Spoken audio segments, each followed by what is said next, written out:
ನಮಸ್ಕಾರ, ನೀವು ನೋಡುತ್ತಿರುವುದು ರಾಯಚೂರು ನ್ಯೂಸ್ 007ಗೆ ಸ್ವಾಗತ. ಕೃಷ್ಣಾ ನದಿಗೆ 1.20 ಲಕ್ಷ ಕ್ಯೂಸೆಕ್ಸ್ ನೀರು ಬಿಡುಗಡೆ, ಪ್ರವಾಹ ಭೀತಿ, ನದಿ ಕಡೆಗೆ ಬರದಂತೆ ಪೊಲೀಸ್ ಎಚ್ಚರಿಕೆ.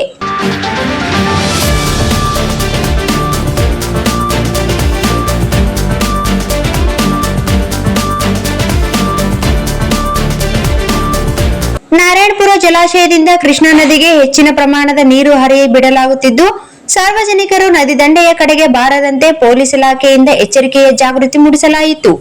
ತಾಲೂಕಿನ ತಿಂತಿಣಿ ಗ್ರಾಮದ ಶ್ರೀ ಜಗದ್ಗುರು ಮೌನೇಶ್ವರ ದೇವಸ್ಥಾನದ ಬಳಿಯಲ್ಲಿನ ಕೃಷ್ಣಾ ನದಿಯ ದಡದಲ್ಲಿ ಪೊಲೀಸ್ ಇಲಾಖೆಯ ಎಎಸ್ಐ ಬೀರಪ್ಪ ಅವರ ನೇತೃತ್ವದಲ್ಲಿ ನಡೆದ ಜಾಗೃತಿ ಪ್ರಚಾರದಲ್ಲಿ ದಯಾನಂದ್ ಜಮಾದಾರ್ ಮಾತನಾಡಿ, ಕೃಷ್ಣಾ ನದಿಗೆ ಈಗ 1,20,000 ಕ್ಯೂಸೆಕ್ಸ್ ನೀರನ್ನು ಹರಿಬಿಡಲಾಗಿದೆ.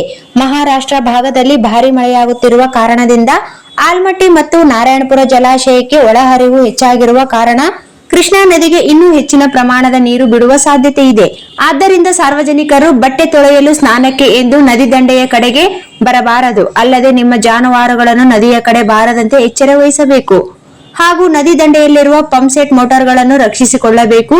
ರಾತ್ರಿ ಇನ್ನಷ್ಟು ಹೆಚ್ಚಿನ ಪ್ರಮಾಣದ ನೀರು ಬಿಡುವ ಸಾಧ್ಯತೆ ಇರುವುದರಿಂದ ಸಾರ್ವಜನಿಕರು ತುಂಬಾ ಜಾಗೃತೆಯನ್ನು ವಹಿಸಬೇಕು. ಯಾವುದೇ ಕಾರಣಕ್ಕೂ ನದಿ ದಂಡೆಗೆ ಆಗಮಿಸಿ ಕೈಕಾಲು ತೊಳೆದುಕೊಳ್ಳುವುದಾಗಲಿ, ಸ್ನಾನಕ್ಕೆ ಎಂದು ಇಳಿಯುವುದಾಗಲಿ ಮಾಡಬಾರದು ಎಂದು ಎಚ್ಚರಿಕೆ ನೀಡಿದರು. ಈ ಸಂದರ್ಭದಲ್ಲಿ ಪೊಲೀಸ್ ಪೇದೆಗಳಾದ ಅಂಬರೀಶ್ ಚಿಕ್ಕನಹಳ್ಳಿ, ನಂದಪ್ಪ ಗಣಜಲಿ, ಗ್ರಾಮ ಪಂಚಾಯಿತಿ ಕಾರ್ಯದರ್ಶಿ ಬಸವರಾಜ್ ರಾಮದುರ್ಗ, ಗ್ರಾಮ ಪಂಚಾಯಿತಿ ದ್ವಿತೀಯ ದರ್ಜೆ ಸಹಾಯಕ ಯಲ್ಲಪ್ಪ ಅರಳಗುಂಡಗಿ, ಬಿಲ್ ಕಲೆಕ್ಟರ್ ಎಂಕೋಪ್ ಸೇರಿದಂತೆ ದೇವಸ್ಥಾನದ ಭಕ್ತರು ಹಾಗೂ ಸಾರ್ವಜನಿಕರು ಭಾಗವಹಿಸಿದ್ದರು.